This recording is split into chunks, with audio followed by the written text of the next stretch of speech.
him yet to boost up his stats, but expect his average KDA to change.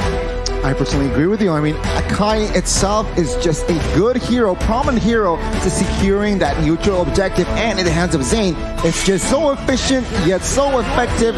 And now Hawk, they are looking to limit the option for the marksmen. I expect them to ban out the carry last, but the Valley, their game plan is also straightforward. They want to limit crowd control because remember that Kadita is already there, so they do not want to add more with the Joe, with the Franco. They ban it out, and yeah, as expected, carry banned out. You're right. I didn't realize that the carry was survived up until this second phase. I would have thought that someone would have taken it in that first phase, and I'm excited to see what that next pick was from the side of the Valley to see exactly how they're starting to round things up. But it is a Grok, and this Grok is also flex potential.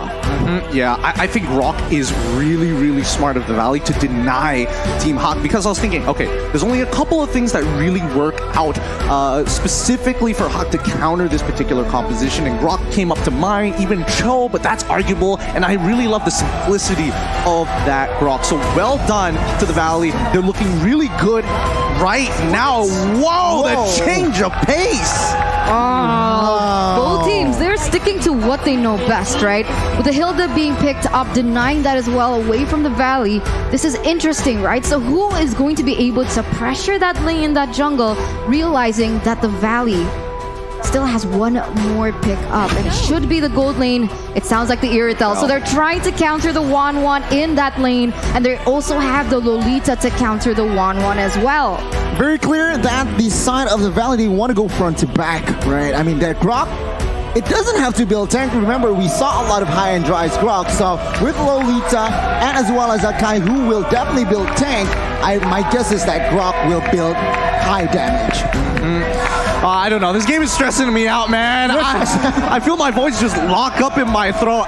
Both teams are phenomenal at what they do. They are champions for a reason, but only one of them gets to go to the upper bracket. And we'll see who it is going to be.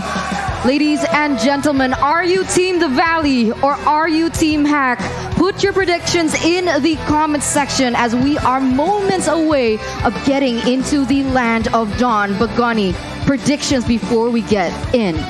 Personally, looking at the composition, I'm gonna go with the Valley. Okay, we'll wait for Gideon later, but ladies and gentlemen, let's go straight into the land of Dawn to see who will claim the next upper bracket seat. Let's jump right on into it. As we saw, as we were jumping into the land of Dawn, Grok is already slowing down and actually helping Moba Zayn with a quick leash of his own. But slowing down that mid lane purposefully to make sure that Yves has a good time and can hit level 2 without getting too much harassment or threatened by specifically Kadita. Oh, I'm actually quite surprised. Actually, Shark is going to be able to opt for that mid side, so he wants to pressure Man a little bit more. And I'm surprised because they're not... Wait, is there a lane swap? Oh, yeah. I'm feeling like Malaysia's going to be known for lane swaps. Like, this is becoming our staple strategy at this point. So lane swap is going to happen here, and when we see that going against one another, who do you think has a favorable trade? But this might have to wait here. Min is going to get attacked in this mid side. Seems like Lito will be comfortably taken by the side of Gary. But I do want to point out that Neuron Blast can be cancelled out and in reach with Kadita, right? Yep. Later and I think, on. Well, that's only later on. For now, it's all about the laning phase, right? Min should survive here. Okay, he is alive. Now, the laning phase, I definitely thought that Lola was going to play a big part in trying to take out this Grok overall, but Fried Chicken can definitely play a little bit more passive and focus on clearing those waves. So I think Team Hawk switching up these lanes actually is very beneficial because Dairoth naturally has a way to get on top of the Irithel regardless if she is using Queen's Calling and trying to get on out of there. You can kind of see that happening. I mean, look at the way that they're positioning there in that bottom side. Irithel forced to really stick with the turret, love the turret a little bit more because Dairoth is just a huge nuance in that early game because of that base damage that he has. Yeah, that's not all. This upcoming turtle is going to be quite the battle. I'm not sure if Team Hawk is going to look to contest it or whether or not they look to punish bottom side. Let's see though, MOBA Zane and Min, every member from the side of the valley except for the goal leader is in the vicinity. Min trying to pressure Man, finds the Petrify and finds the first blood. Pride will go down. Gary will not be able to steal that one. Zane finds Min, pulls him back towards the backside, but not enough damage to take him down just yet. Really? Yeah. It just really nicely played overall. I mean, Team Hawk understanding, and especially Gary understanding that he just has to try and contest it. Wait, Min, is he dead here? Yeah, no sprints. I guess he will not be able to escape as Zane will collect the kill, but bot side. Woo.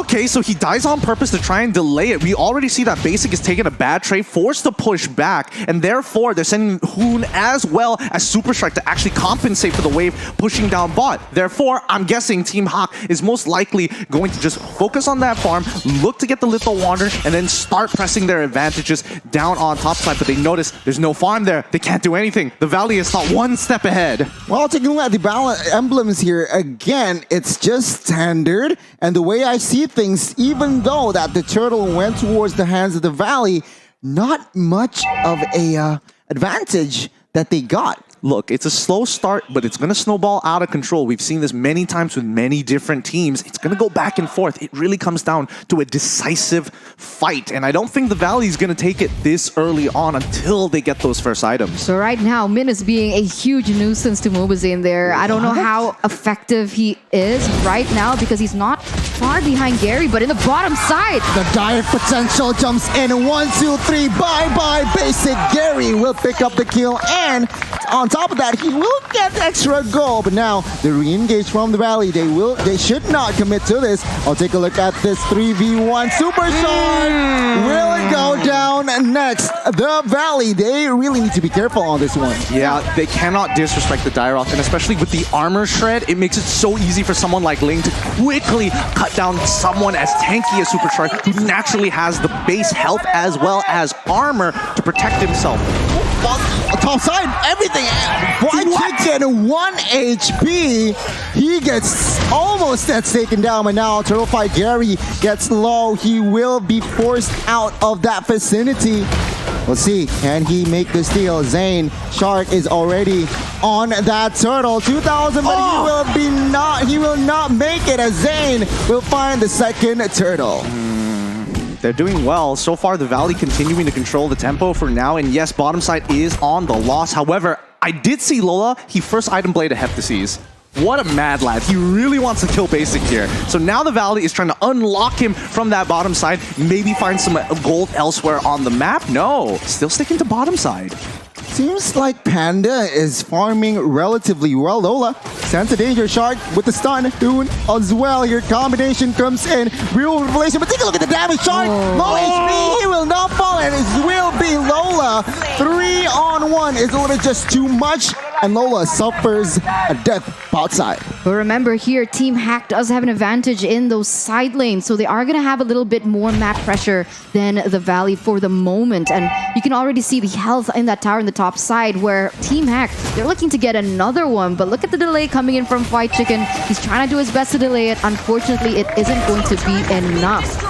Another objective falls into the side of Team Hawk. And honestly, the Valley, at this point, the laning phase is done and dusted. The question is, where do you find the goal effectively and safely? Oh no. Take a look at the setup here. Min falls, and now Gary, Tempest of Blade just to escape. But take a look at the Hurricane Dance. Finds the Ling, and there you go. Bang, bang, bang. The Valley responds in minute number 6. A 2-for-0 trade in favor of the Valley. And who in their right mind would be able to pin the Ling there? It was beautiful, but look at this. Super Shark. Crossbow of Tang finds Super Shark, and now the Valley, they slow down the tempo. They need to be careful here. They won the trade. Team Hack is just finding compensation. Yeah, with Turtle coming up in about 5 more seconds. Right now, the difference maker is going to be Lola. Min has been struggling to get his harassments down, especially with the Valley playing very defensively. Hoon even opting to go for Brute Force Breastplate as his very first item after the boots, of course, but he needs to live and needs to start scaling. Here's Zane. Oh, take a look at the damage from the Dairoth, man. Heavy spin as a defense. Gary will confirm the last turtle in the Land of Dawn. And Gideon, things are looking good for the Malaysians here. I'm not counting out the Valley just yet. Even though the tier 2s are going to start to fall, the lead doesn't seem to be too far away. It's only 1.77 minutes into the game. It's not that much. The next turtle comes, and now the fight begins. Almost. Noon Blast not landing though. Ultimate resource, there's information. Hawk might go for the mid side, but Lola almost solo killing Zane there with the help of the conceal just to escape. Now mid side real manipulation just to pass clear. Fried Chicken misses the wild charge, and there you go, Team Hack with the disengage. Yeah, it seems like Gary was able to get that blue buff away from Zane though, so it is a little advantage for themselves. They were leading 1,000, now already with a 2,000 gold lead as they continue to press, continue to set their own tempo, denying anything away from Team Valley. And once again, Gary being the ever-aggressive jungler.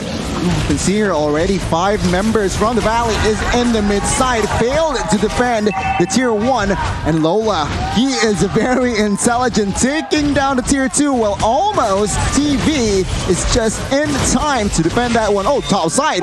Link Gary finds the red buff, and Fried Chicken cannot be able to find the kill. Oh boy, this is well, the Hawk, well, at least for Team Hawk, they understand the composition has a lot of mobility, so the split push is going well, but we see this problem time and time again. At the end of the day, if this match goes up to 20 minutes, the Valley will eventually start to scale so much harder in comparison to Team Hawk. So right now, Team Hawk is on a timer, and they have to conclude this game as fast as possible. Right now, we can see that Fried Chicken trying to clear that upper side, but in that 1v1 against Gary, he nearly took him down, so that's how much damage you can expect from a Grok with that particular emblem as well. And it's interesting, right? Because when we see the Ling, we can either see the jungle emblem or this assassin emblem, the killing spree, and the way that Gary has been using it, it really exemplifies how he wants to play in this game. But oh my god, Min still able to escape though. A lot of resources were put out, and he still survived. But take a look, Lola already jumps in towards Zane just to zone in up. 10,000 in the HP Lord. Zane with the conceal will not be able on time, but Nunum last catches too, and now the fight begins. One by one, bodies falling, basics down, and now Team Hawk, they want war. They want Hoon here, who is covered by Shark, but crossbow of Tang by Panda. One by one, bye. Panda finds the double. Oh my goodness, I was stressing out there.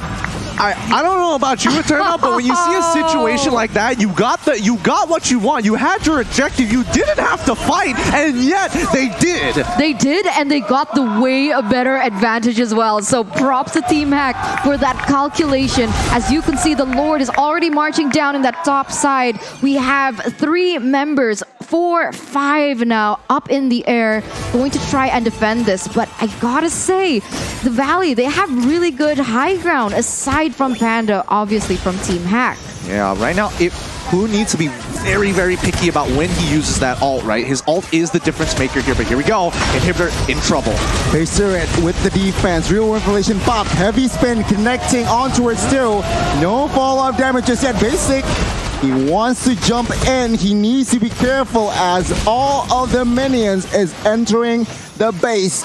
But TV, well done. They managed to defend all 3 base turrets. Beautiful defense. Beautiful defense. Mobazane looking to push as many people away as possible. Fried Chicken even dropping down the Guardian's Baron to ensure no engages are going to happen. And Hoon quickly dropping the real world manipulation to help clear that wave and pose as a threat. Oh, man.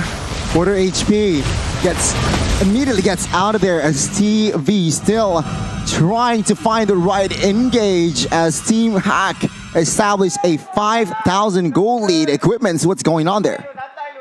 Looking at the items so far, Fried Chicken looks like he's going to be building a Blade of Despair really, really soon, but you can tell who has the advantage. And now, are they going to find it? Is the Valley actually going to get the catch? No, they back off. And that's a good choice because right now Ling is in prime position with 3 items already under his belt. man, Basic is gonna have a really rough time without some support. Man. And they spawn man here. Oh, the second wall charge jumps in, and the follow-up damage is just perfect. He falls as the Valley finds some slight compensation. Oh, take a look at 1-1 Panda. Whoa. Trying to find the crossbow of Tang. Not yet, though. Playing this rather patiently as they realize that 30 seconds, the next Lord will spawn. This is going to be really important for them. Team Hawk, 6.3k so far, but if TV is able to hold on, they have a chance to make the ultimate comeback here. But Team Hawk, oh, this is on a knife's edge, man. I don't know. This could really go both ways. I think that if... Here's my theory, right? I think if the Valley, and especially for Super Shark, when he does have his flicker, he's looking to hit 1 or 2 people. He's looking specifically for Lola or maybe even Panda. Panda is a little harder because he can get immune to CC for a little bit, or at the very least cleanse it. But with the help of Boon, and I'm pretty sure he's very close to getting his next item, as soon as he gets that Ice Queen's wand, things are going to start changing.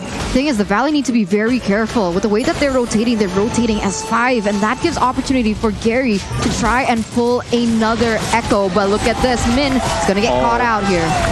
They need to be careful here as the Lord will not be committed. But now heavy spin as a defense. Is this the right move?